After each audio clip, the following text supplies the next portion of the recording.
क्या सच और क्या है झूठ, बात करेंगे हम दो टूक। नमस्कार, दो टूक में आपका स्वागत है। मैं हूं अशोक श्रीवास्तव। नोटबंदी को लेकर संसद में आज एक बार फिर से हमने हंगामा देखा। सरकार कह रही है कि वो बहस के लिए, चर्चा के लिए तैयार है। विपक्ष कुछ सुझाव देता है तो उन सुझावों को भी हम एक्सेप्ट करेंगे, लेकिन डिमोनेटाइजेशन का जो फैसला है वो वापस नहीं लिया जाएगा। लेकिन विपक्ष का कहना है कि इस मसले पर संसद में प्रधानमंत्री आए और तब जो है उस पर बात हो।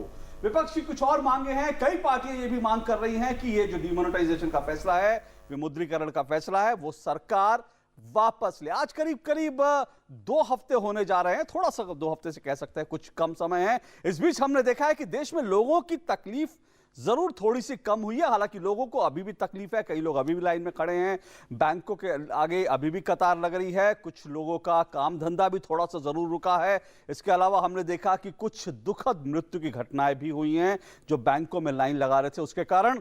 लेकिन इस सबके बीच, इस तकलीफ के बावजूद, जो एक सर्वे हुआ है न्यूज़पेपर का, एक बड़े अखबार ने सर्वे किया, वो सर्वे ये कहता है कि देश की करीब करीब 86% जनता नोटबंदी के फैसले पर सरकार के साथ है। लेकिन विपक्ष की जिस तरह से लगातार विपक्ष इस पर हमले कर रहा है, कई सवाल खड़े करता है। सवाल ये सारे उठते हैं कि वास्तव में विपक्ष जिस तरह से एकजुट हुआ इस मसले पर, क्या विपक्ष की चिंता वास्तव में आम लोगों को लेकर जो परेशानियां हो रही हैं उससे विपक्ष चिंतित है, या फिर विपक्ष की चिंता के कुछ और भी कारण हैं? तो टूक में आज हम इन्हीं कारणों को तलाशने की कोशिश करेंगे। इससे पहले कि इस चर्चा को बढ़ाए, हमारा एक ही सवाल है आज दो टूक में, जिसके इर्द गिर्द इस चर्चा को समेटेंगे। और हमारा जो सवाल आज का है वो आपकी टेलीविजन स्क्रीन पर है, और सीधा सवाल है, आम लोगों की फिक्र या चिंता काले नोट की? आखिर क्यों परेशान है नोटबंदी से राजनीतिक पार्टियां, क्यों परेशान? और 3 मेहमान हमारे साथ हैं। संबित पात्रा जी बीजेपी के स्पोक्स पर्सन, इसके अलावा अमरसुद्दीन भदौरिया जी बसपा के वरिष्ठ नेता हैं, और साथ साथ हमारे साथ आलोक शर्मा जी हैं,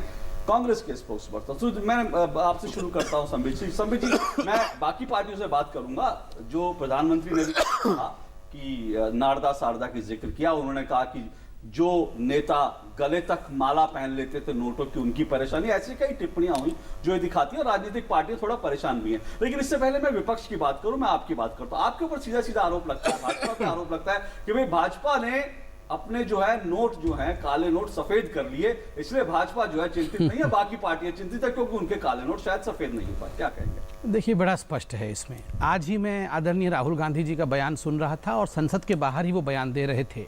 तो उन्होंने कहा प्रधानमंत्री जी ने ये जो डीमोनेटाइजेशन का निर्णय है ये आनंद फानन में लिया है, किसी को नहीं बताया, 3-4 लोगों ने बैठ के फैसला कर लिया है और मंत्रियों तक को नहीं बताया। एक ऐसा भी पॉइंट था जब कुछ दिनों पहले उन्होंने कहा था कि वित्त मंत्री अरुण जेटली जी तक को ये पता नहीं था प्रधानमंत्री ने डिमोनेटाइजेशन का निर्णय ले लिया। जब वित्त मंत्री को पता नहीं, किसी भी मंत्री को पता नहीं, आनंद फानन में लिया हुआ है, तो किस प्रकार से ये काला हो गया?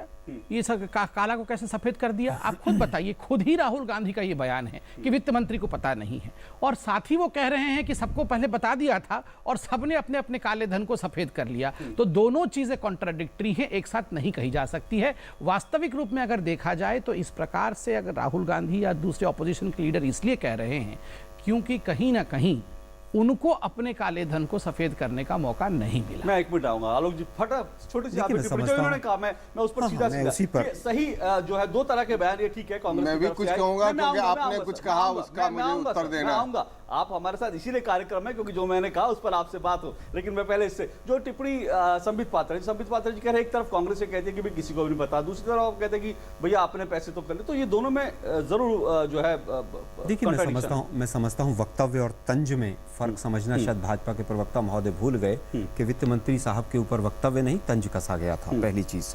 दूसरी चीज, कह रहे हैं कि साहब हमने तो कुछ भी नहीं किया। मैं जानना चाहता हूं पिछले एक साल के अंदर भारतीय जनता पार्टी के कोष में 1000 करोड़ में से 700 करोड़ 20,000 से कम का है और 500 और 1000 के नोट हैं। पहला मेरा स्टेटमेंट। दूसरा, वेस्ट बंगाल बीजेपी ने 1 करोड़ रुपया चंद घंटों पहले जमा किया। तमाम तरह की इस तरह के सबूत हैं, तमाम मीडिया रिपोर्ट्स हैं कि जिसमें पता चलता है कि चंद लोगों को, मोदी साहब, उनकी पार्टी के कुछ लोग और कुछ उनके मित्र मंडली के लोग, उनको पता था मैं जानना चाहता हूं, अगर यदि आप ये कह रहे हैं कि जो अरुण जेटली वाली है, जो ये कहा कि भाई नेताओं को, मंत्रियों को नहीं पता था, ये तंज कसा जा रहा मैं है, समझता हूं ये कि कोई उसको- राजनीतिक टिप्पणी नहीं है, आप ये कह रहे हैं, क्योंकि संसद में ये बात कही गई थी, इसलिए मैं कह रहा हूं कि अगर संसद में था तो भी ये स्पष्ट हो जाना चाहिए कि ये टिप्पणी गंभीर नहीं थी बल्कि तंज था। मैं समझता हूं कि संसद में कौन सी भाषा का शैली का उपयोग किया जाता है पूरा देश जानता है। मोदी जी तो तंज के अलावा किसी भाषा में बात ही नहीं करते हैं, मुद्दे पर आते हैं। आज प्रॉब्लम ये हो रही है कि 2.5 साल आपको हो गए सरकार में आए हुए, क्या आपने 2.5 लोगों को भी भ्रष्टाचार के मामले में जेल में डाला? आपने नहीं डाला। आप एक तरफ Panama link, swiss bank, tax havens, वहां पर कोई कार्रवाई नहीं कर रहे हैं। आपने तो कहा था कि विदेशों में जो काला धन है उसको हम लेकर आएंगे। मैं उस पर आ जाऊंगा। नहीं, मैं एक अंतिम वक्तव्य देना चाहूंगा। क्या बार बार कह रहे हैं कि साहब इससे महंगाई कम होगी? पिछले 12 दिन में जितनी महंगाई बढ़ी है पिछले 1 साल में नहीं बढ़ी है। 1 करोड़ के करीब रोजगार जो है वो गायब हो गए। परचेजिंग पावर अगर घट जाएगी, भ्रष्टाचार को बढ़ावा मिलेगा, इनकम टैक्स के नोटिस आने शुरू हो जाएंगे। ये सारे मुद्दे हैं आलोक जी, लेकिन मेरा आज बड़ा सवाल है, राजनीतिक पार्टी जो आज खास तौर से बहुत परेशान दिख रही है, उनकी परेशानी का असली कारण क्या है? ये असली कारण सीधा है कि जिस चीज के अंदर अशोक जी 100 के करीब लोगों की डेथ हो गई हो, लोग अपनी बेटियों की शादियों को पोस्टपोन कर रहे हो। 100 बढ़ा के बता रहे हैं। बढ़ा के नहीं बता रहा हूं, मैंने पहले ही कहा कि डेथ हुई है, मैं बढ़ा के नहीं बता रहा हूं, मैं बढ़ा के नहीं बता रहा हूं। आपने तो ये भी कहा कि थोड़ा बहुत परेशानी हुई। सुनिए, आपने तो यहाँ तक भी कहा कि नहीं, अशोक जी, फैक्ट पे बात, मैं फैक्ट पे ही बात कर रहा हूँ, मैं अपने फैक्ट पे स्टैंड कर रहा हूँ। दूसरी चीज नहीं, अतिशयोक्ति नहीं है, 100 मौतें नहीं, अतिरंजना भी नहीं है, अतिशयोक्ति भी नहीं है। दूसरी चीज अशोक जी, दूसरी चीज आपने कहा काम धंधा थोड़ा चौपट हो, थोड़ा बंद हो गया, थोड़ा नहीं हुआ, काम धंधा मार्केट में चौपट हो गया। बिल्कुल हो सकता है, वो आपकी बात में चौपट वाली बात में मानता हूँ, कुछ हद तक दिक्कतें हैं, लोगों की बात में करूंगा। लेकिन सुदीन बतौर जी, आप इस पे कुछ कहना चाह रहे थे, क्योंकि एक बड़ी बात है कि आज जो है मायावती जी आपकी नेता जो हैं वो कांग्रेस के भी साथ दिखाई देती हैं इस मुद्दे पर, वो अरविंद केजरीवाल के साथ भी दिखाई देती हैं, वो इस मुद्दे पर जो है ममता बनर्जी के साथ भी दिखाई देते हैं। इस राजनीतिक ये जो एकदम से एकता हो गई है तमाम विचारधाराओं को छोड़ करके, उसके पीछे तो यही लगता है कि राजनीतिक पार्टियों का कहीं ना कहीं कुछ हित जो है उस पर चोट लगी। देखिए, जहां तक बहुजन समाज पार्टी का प्रश्न है और बहन मायावती जी जो हम लोगों की पार्टी के नेता हैं, हमारी प्राथमिक जिम्मेदारी हिंदुस्तान की जनता के प्रति है और संविधान और बाकी हमारी विचारधारा हमको यही सिखाती है। बहन मायावती जी ने अगर कोई और भी इस तरह के सवाल उठा रहा है तो उससे हम निसंदेह हम ये जरूर चाहेंगे कि वो आवाज मजबूत हो।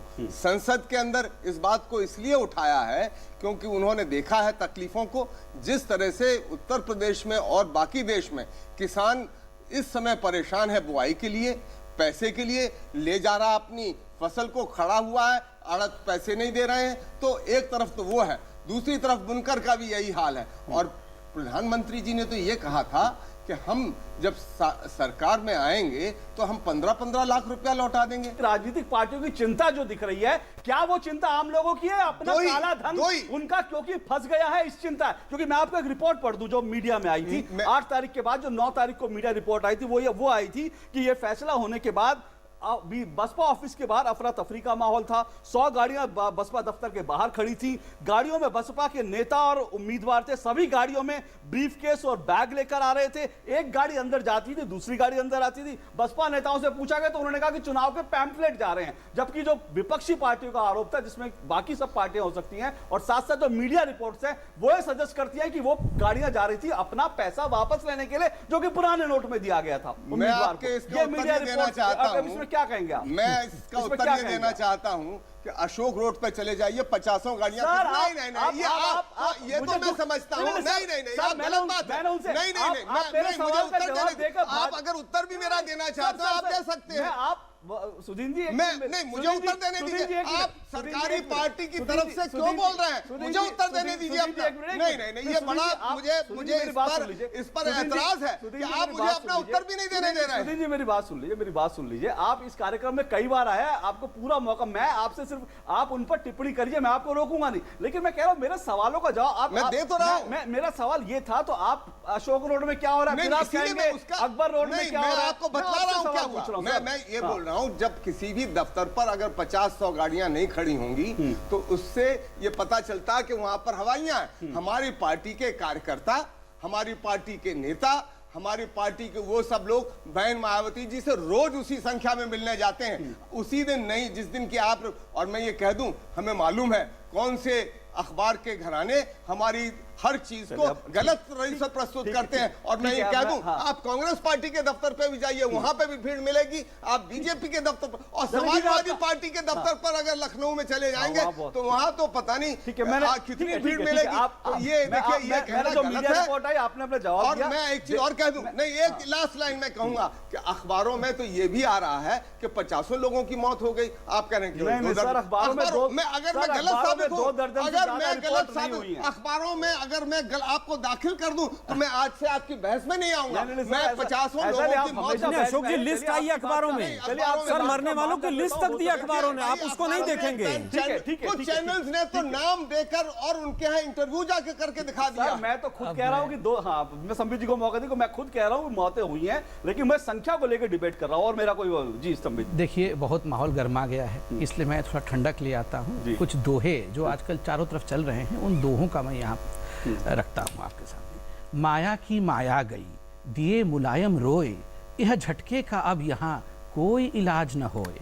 सीट बेचकर पाए रहे रुपया कछु करोड़, क्षण भर में माटी भये, दिया हौसला तोड़।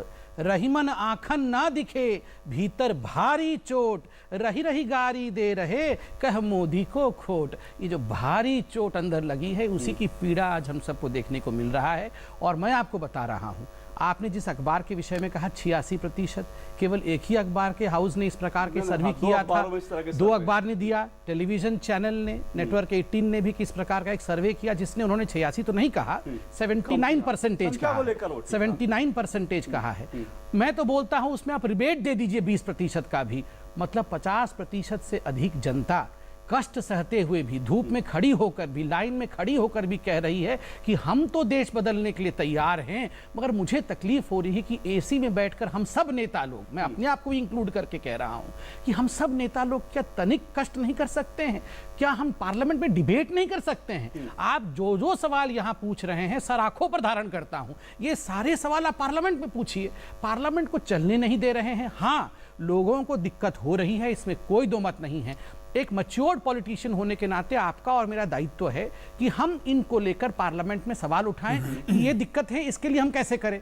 मैं आलोक जी को एक बात कहना चाहूंगा। देखिए आलोक जी, जिस दिन ये अनाउंस हुआ नवंबर 8 को, पहली बात है कि रणदीप सुरजेवाला जो आपके चीफ प्रवक्ता हैं और कम्युनिकेशन संभालते हैं, उन्होंने आके बाहर कहा कि हम इस पूरे डीमोनेटाइजेशन का स्वागत करते हैं। मतलब प्रोसेस का तो स्वागत करते हैं, उसके खिलाफ नहीं है। तो अभी भी कांग्रेस कह रही है, कह रही प्रोसेस का स्वागत है, प्रोसेस का, लेकिन लोगों की दिक्कतें हैं। अगर मैं, क्योंकि कांग्रेस प्रोसेस मैं कंप्लीट कर लूं, 10 सेकंड है। प्रोसेस का स्वागत करते हैं, इम्प्लीमेंटेशन पे शक है, पे कुछ सवाल है, तो ये सवाल कहाँ उठेगा? अगर प्रोसेस से खुश हैं, स्वागत करते हैं, वो जानते हैं कि इससे देश का अर्थनीति सुधरेगा, वो इम्प्लीमेंटेशन में गड़बड़ी है, तो आइए ना हाथ मिलकर चलते हैं। एक मिनट आ रहा, छोटा सा मुझे ब्रेक लेना है। जाहिर तौर पे इम्प्लीमेंटेशन की कांग्रेस के प्रवक्ता इस कार्यक्रम में भी कह चुके हैं कि हमारे मुश्किल जो है इम्प्लीमेंटेशन को लेकर है। तो अगर सही बात है, अगर इम्प्लीमेंटेशन को लेकर दिक्कत है, तो क्यों नहीं कांग्रेस पार्टी एक जिम्मेदार विपक्ष होने के नाते इसको लागू करने के लिए कुछ अहम सुझाव दे, बजाय इसके कि इस पर डिबेट से जो है रोका जाए, डिबेट को संसद में रोका जाए। इस पर बात को आगे बढ़ाऊंगा इस ब्रेक के बाद। प्रकाश सूर्या, जीवन भर साथ का वादा, दमदार मजबूती की मिसाल। प्रकाश सूर्या GI पाइप्स, चले सालों साल। आज रिजल्ट आएगा। Best of luck. इस बार क्लास में फर्स्ट आया है डेविड। पर अब क्या हुआ डेविड? मुझे आगे पढ़ना है, पर पापा कहते हैं पैसे नहीं है। पैसे नहीं है, वो देखो। प्री मैट्रिक स्कॉलरशिप स्कीम अल्पसंख्यक समुदाय के उन बच्चों के लिए है जिनकी सालाना पारिवारिक आय 1 लाख रुपए से कम है और जिन्होंने पिछली कक्षाओं में 50% अंक प्राप्त किए हैं, और लड़कियों के लिए 30% स्कॉलरशिप निर्धारित है। मदद हमारी, मंजिल आपकी।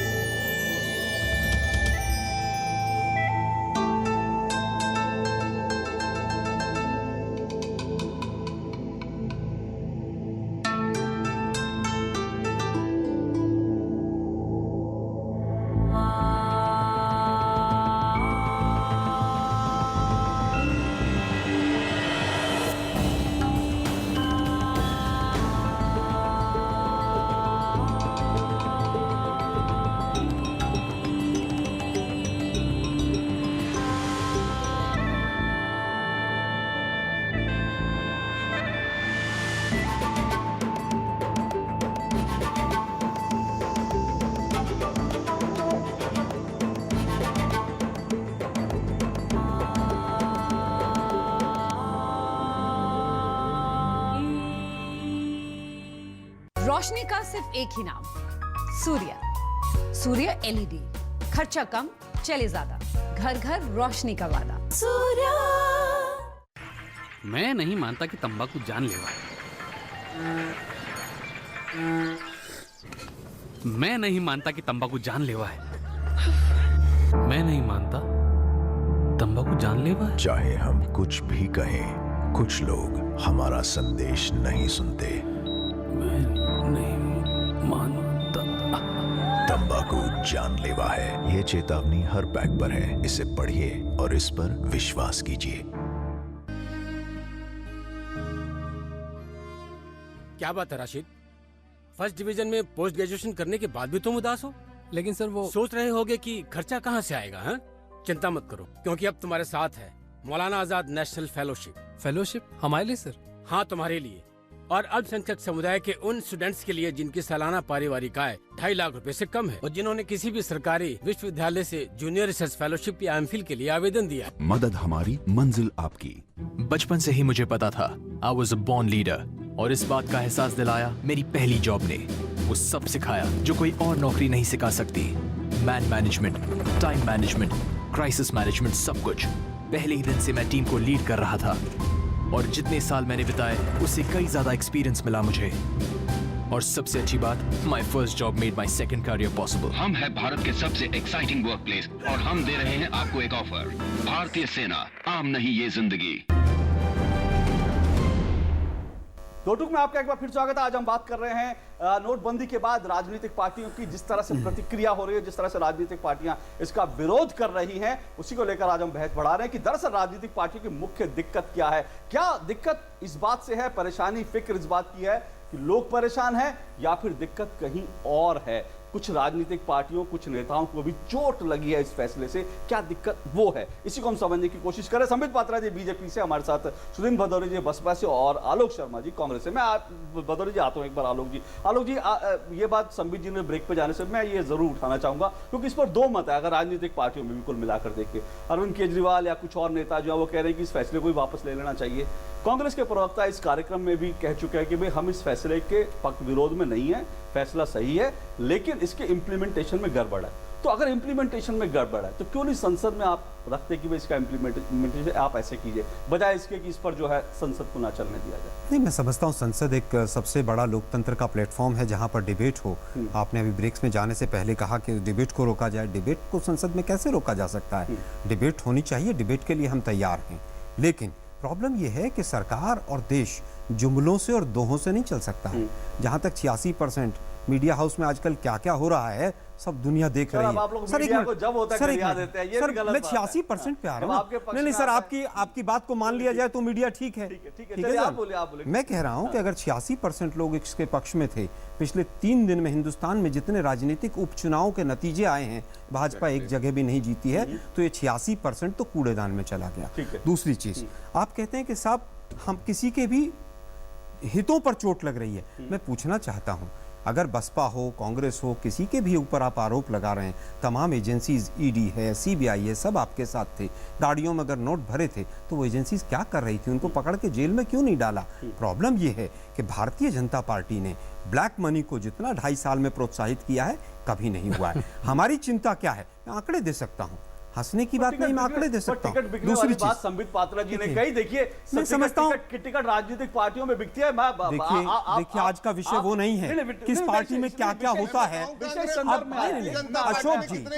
अशोक जी, लाला रामदेव ने संदर्भ में कह रहे हैं क्योंकि कई राज्यों में चुनाव है, तो लोग पॉलिटिकल पार्टियां, अखबारों में भी आ रहा है, आम लोग भी चर्चा कर रहे हैं, शायद बहुत से उम्मीदवारों ने जिन्होंने पैसा रखा था वो बेकार हो गया। क्योंकि आपकी वरिष्ठ नेता जो है उन्होंने एक बार खुद कहा था कि भाई कांग्रेस में टिकट बिकते हैं। ये हर पॉलिटिकल पार्टी के नेता ये बात कह चुके हैं। वो वरिष्ठ नेता कांग्रेस छोड़ के जाएगी तो कांग्रेस का गुणगान तो करेगी नहीं। वो नहीं, वो कांग्रेस का गुणगान करके तो जाएगी नहीं। आरके सिंह तो स्वयं सांसद हैं अभी, और बिहार में कहा था उन्होंने, बिहार से सांसद होम सेक्रेटरी रहे, उन्होंने कहा था कि टिकट बिक रहे हैं बिहार में।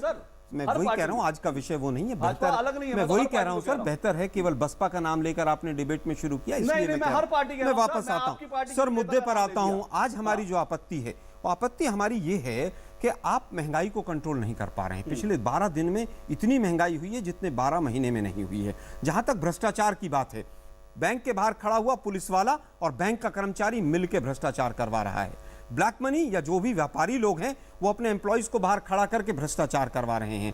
दूसरी चीज, इंस्पेक्टर राज की आप बात करते थे, मोदी साहब बड़े बात करते थे कि इंस्पेक्टर राज समाप्त हो जाएगा। जो आज प्रक्रिया हुई है इससे इंस्पेक्टर राज बढ़ेगा, तो आप कम कैसे करेंगे?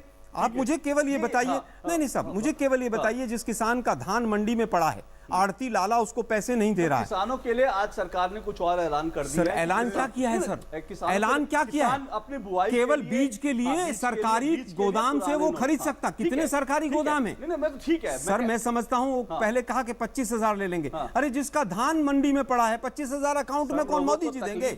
1 करोड़ लोग बेरोजगार हो गए 12 दिन में। 1 करोड़ लोग हो गए बेरोजगार। सर, मोदी साहब देंगे इनको रोजगार या इनको कुछ दिन की तकलीफ है? सर सर, तकलीफ का भी बताता हूँ। मोदी जी ने शुरू में कहा 2-3 दिन, अमित शाह सर सुनिए ना, सर सुनिए ना, 50 दिन उन्होंने नहीं कहा। 50 पहले दिन 50 दिन सर नहीं कहा 50 दिन, उन्होंने कहा 50 दिन साथ दीजिए। सर, साथ देने की अलग बात है। सर सुनिए ना मेरी बात, आप सुनेंगे नहीं सर, आप सुनेंगे नहीं। उन्होंने शुरू में कहा 2-3 दिन की तकलीफ है, मेरे शब्द कोट कर लीजिएगा। फिर उसके बाद अरुण जेटली जी ने कहा 2-3 हफ्ते लगेंगे। फिर उसके बाद बयान आता है कि 50 दिन की दिक्कत है। अरे भाई, सरकार है ये। पहले दिन प्रधानमंत्री का बयान था 50 दिन साथ सर, वो तो सबको पता है 50 दिन है, 30 और 20 50 दिन साथ दीजिए। ये पहले दिन प्रधानमंत्री का बयान था। खैर, मैं उसमें नहीं जाता। 50 दिन के बाद आज सरकार कहती है कि समस्याएं दूर हो जाएंगी। सर, 50 दिन के बाद अब दोबारा डिबेट कर लेंगे, अगर समस्याओं की नहीं सर, जुमलों से देश नहीं चलेगा सर। जी देखिए, ऐसा है, इसकी हम मूल जड़ में जाएं, क्योंकि मैंने शुरू में इसलिए इस प्रश्न को उठाया था कि सब लोग जानते हैं कि इस देश की इकोनॉमी $4 ट्रिलियन की इकोनॉमी है। लोग कह रहे थे कि जो बाहर का पैसा आ जाएगा तो सारी समस्या हल हो जाएगी। इन्होंने आते ही कहा कि हमने आतंकवाद खत्म कर दिया, हमने काला धन खत्म कर दिया। आतंकवाद खत्म कर दिया। 3 जवान आसाम में कल ही मारे गए, और अभी 2 दिन पहले बीजेपी के बहुत सारे प्रवक्ता मेरे साथ बहस में थे, पूरे बढ़ चढ़ के बोल रहे थे कि आप आतंकवाद समूल तौर पर नष्ट कर दिया गया, और 4 ऐसे घायल हैं कि उनकी भी जान कभी भी जा सकती है। दूसरी चीज मैं ये कह दूं, ना आतंकवाद समाप्त हुआ, पैरेलल ब्लैक इकोनॉमी फिर शुरू हो गई। नोट दीजिए, नोट लीजिए। अखबारों में आज बड़े बड़े नेशनल डेलीज में है किस तरह से बैंकों में ये धंधा चल रहा है। तो ये काला धन और बड़ा काला धन, 2000 नोट, 500 रुपए और 1000 के नोट पे काला धन हो रहा था, 2000 के नोट पे सफेद धन हो रहा। तो वही काला धन सफेद धन हो जा रहा है, और दूसरा धन वो लेके फिर काला धन क्रिएट किया जा रहा है। एक जो आलोक जी ने कहा कि उन्होंने कहा कि लोग ये दिक्कत जो है कितने दिन की, एक तो इस पर क्लैरिफिकेशन होना चाहिए। दूसरा जो ये कह रहे हैं कि एक जरूर ये ऐसी सुनने में आ रही है कि बैंकों में भी गड़बड़ियां हो रही हैं, इस तरह की चीजें हो रही हैं, काला धन दोबारा से सफेद बनाने के लोगों ने तरीके निकाल रहे हैं। उस पर सरकार क्या क्रैकडाउन करेगी, ये हम उम्मीद करें, क्योंकि इतना बड़ा फैसला, लोग तो कष्ट सह रहे हैं लेकिन लोगों को रिजल्ट भी तो मिलना चाहिए। देखिए, पहली बात, जहां तक कि आलोक जी का कहना है कि कितने दिनों के अंदर, और खुद मोदी जी ने कहा कि 50 दिन, अगर 50 दिन के बाद नहीं होगा तो जो सजा आप देंगे मैं वो सजा भुगतूंगा। एग्जैक्टली वर्ड बाय वर्ड उन्होंने। देखिए, मैं बीच मैं किसी के बीच में नहीं बोल रहा था। तो ये मोदी जी का 50 दिन का वादा है। दूसरी बड़ी बात, आप देखिए क्या क्या फायदे हैं आज के डेट में। जब हम डिबेट कर रहे हैं, कल आपने देखा था एसबीआई की चेयरपर्सन ने प्रेस कॉन्फ्रेंस में कहा था कि 4 लाख करोड़ रुपए बैंक में आए। ये नहीं कि पूरा 4 लाख करोड़ हम बैंक में आ गए तो वो पूरा डिसबर्स हो जाएगा, गरीबों के लिए खर्चा हो जाएगा। कुल मिलाकर जब समाप्त होगा, लगभग 10 लाख करोड़ रुपए से 15 लाख करोड़ आएंगे। 10 लाख करोड़ तो अरविंद केजरीवाल जी ही कह रहे हैं। 10 लाख करोड़ आ जाएंगे, आप ही के पैसे आएंगे, आप उसमें से कुछ विड्रॉ कर लेंगे। मगर जो अनुमान है, जितना पैसा रह जाएगा उस पे जो बकाया ब्याज आएगा, इंटरेस्ट जिसे कहते हैं, वो 1.5 से 2 लाख करोड़ का ब्याज होगा। ये कहां जाएगा? ये लोगों की शिक्षा के लिए जाएगी, वो उस किसान के लिए जाएगा, उसकी बेटी की पढ़ाई के लिए जाएगा, उसकी शादी के लिए जाएगा। नहीं, मैं ये लोगों को फायदा मालूम होना ये होगा। दूसरी बात, आप कल के इंडियन एक्सप्रेस और टाइम्स नाउ को उठाइए, अखबार में हेडलाइन क्या है? नंबर 1, माओइस्ट स्टेट में जो नक्सल्स हैं वो इतने बुरी तरह से प्रभावित हो गए हैं कि वो लोग ढूंढ रहे हैं कि जनधन अकाउंट में कहां जाके अपना पैसा डालें, और माओइस्ट का जो पूरा तंत्र था, पैसे का तंत्र, वो ठप हो गया है। Jammu Kashmir for the first time opens in a weekend. कल वीकेंड था, पहला वीकेंड है 4 महीने के बाद, जबकि पूरी तरह से जम्मू कश्मीर में नॉर्मसी है, क्योंकि पैसे पत्थरबाजियों को बांटने के लिए पैसे लेकिन ही बैंकों नहीं में है। जो भ्रष्टाचार चल रहा है, ये भी तो बात है, बैंकिंग सिस्टम में जो लोग हैं उसका फायदा उठा रहे हैं। देखिए बैंकों में अगर किसी प्रकार का ऐसा, जैसा ये कह रहे हैं, कोई गड़बड़ी हो रही है, तो मैं कहता हूं आप कल संसद में इस विषय को उठाइए। पहले तो पूरे इनके खुद के नेता भी बैंक के लोगों को सैल्यूट कर रहे हैं। मैंने आज राहुल गांधी को देखा कि वो सैल्यूट कर रहे हैं, प्रधानमंत्री ने सैल्यूट किया है, और अभी यहां उनके प्रवक्ता बोल रहे हैं बैंक के लोग चोर हैं। ये अच्छी बात नहीं है कि बैंक के लोग खराब हैं, बैंक के सारे लोग भ्रष्टाचार कर रहे हैं, बैंक भ्रष्टाचारी हैं। मुझे लगता है पहले तो डिसाइड कर लेना चाहिए। वहां तो आज सुबह से ही वो सैल्यूट ठोकने में लगे हुए हैं कि बैंक कमाल का काम कर रहे हैं। संक्षेप में जानना चाहता हूं, आपको क्या लगता है कि क्या वजह है, वजह क्या है जो राजनीतिक पार्टियां इस पर जो इतनी, आपको लगता है कि राजनीतिक पार्टियों के ऊपर भी जो राजनीतिक भ्रष्टाचार है उस पर भी चोट हुई है इससे, इसलिए जो राजनीतिक पार्टियों की आपको चिंता दिख रही है? नहीं, देखिए बहुत बड़ी चोट हुई है, कोई साधारण चोट नहीं हुआ है। आप एक जो प्रधानमंत्री ने कल कहा, आप उस नेता को याद करिए, जब वो हजार रुपए के नोट के इतना बड़ा मोटा माला उनके चेहरे पे नजर आता था, वो मोटा माला कहां जाता था?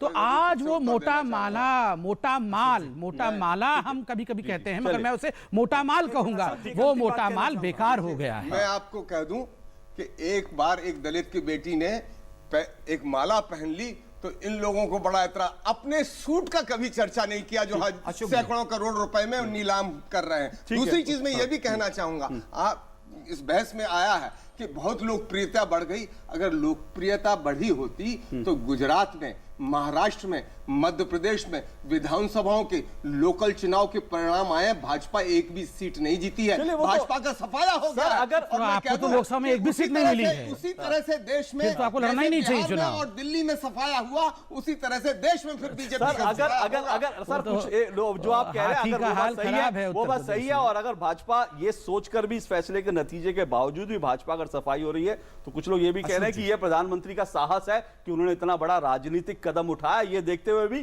कि ये अलोकप्रिय भी फैसला भी हो सकता है जिसका चुनावी नतीजे में बुरे परिणाम, इसके लिए प्रधानमंत्री की तारीफ करनी चाहिए। लेकिन कुल मिलाकर आपको लगता है कि राजनीतिक पार्टियों का सही जगह पे चोट तो हुई है, कुछ तो चोट हुई है, क्योंकि राजनीतिक भ्रष्टाचार से हम इनकार नहीं कर सकते। बहुत संक्षेप। देखिए, राजनीतिक भ्रष्टाचार केवल गैर भाजपाओं में नहीं है। सर मैंने पार्टी का नाम ही नहीं लिया सर, मैं उत्तर दे रहा हूं ना, आप क्यों चिंता कर रहे हैं? आप भाजपा के प्रवक्ता। मैं भाजपा, मैं कह रहा हूं आप घुमा देते हैं सर। मैं बिल्कुल जनाब घुमाइए मत, सीधी बात घुमा नहीं रहा सर, मैं अपनी बात रखूंगा। जहां तक आपने साहस की बात कही है, इसको साहस कहें या इमेज बिल्डिंग कहें, जनता तय करेगी। दूसरी बात, ब्याज की बात कि बैंक ब्याज देगा। बहुत से देश ऐसे हैं जिनके पास बैंकों में इतना पैसा है कि वो ब्याज नहीं दे पा रहे हैं, और बैंक एक व्यापारी होता है। क्या जो तमाम एमएनसीज बैंक्स हैं, फॉरेन बैंक्स हैं, वो यहाँ पर गरीब आदमी के लिए इंश्योरेंस के पैसा लगाएंगे? बीजेपी गारंटी ले सकती है? सर मुझे लगता है 50 दिन बाद सर, एक मिनट सर, नहीं अभी उन्होंने जब कहा तो आपने उनको नहीं कहा 50 दिन की बात करेंगे। सिंपल बैंकिंग चीज है, बैंक में पैसे रहेंगे तो ब्याज तो रहेगा ही बैंक का।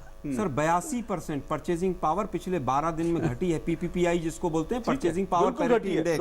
दूसरा सर, सैल्यूट हम करते हैं बैंक कर्मचारियों को जो ईमानदारी से काम कर रहे हैं, लेकिन भ्रष्टाचार भी है। दूसरी चीज, दूसरों के नोट दिख रहे हैं, 500 करोड़ की शादी नहीं दिख रही है।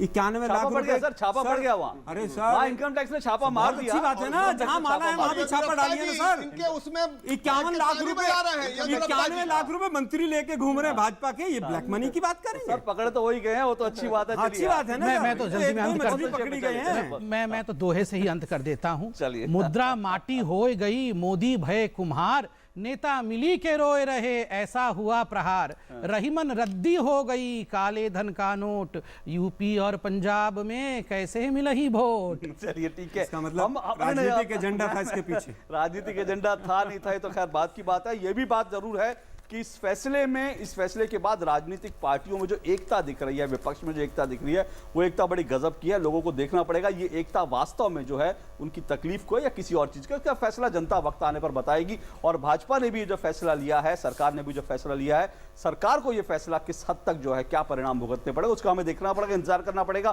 क्योंकि ऐसा लग रहा है जो कम से कम सर्वे के आधार पर, भले ही विपक्षी पार्टियां कहें कि वो सर्वे जो है मीडिया का वो एक ऐसा सर्वे है जो कि विश्वसनीय नहीं है, लेकिन हम तो ये कहेंगे कि कम से कम ये सर्वे दिखा रहा है कि लोग कम से कम 50 दिन तक सरकार को देने को तैयार हैं और लोग इंतजार कर रहे हैं कि 50 दिन बाद कम से कम इसके अच्छे नतीजे जो हैं वो सामने आए, तब लोगों को लगेगा कि उन्होंने जो कष्ट उठाए वो दरअसल जो है कष्ट उठाना उनका बहुत सही था। बहुत बहुत शुक्रिया दो टूक में आप तीनों को शिरकत करने के लिए। आज बस दो टूक में इतना ही, आपसे फिर मुलाकात होगी, इजाजत दीजिए, नमस्कार।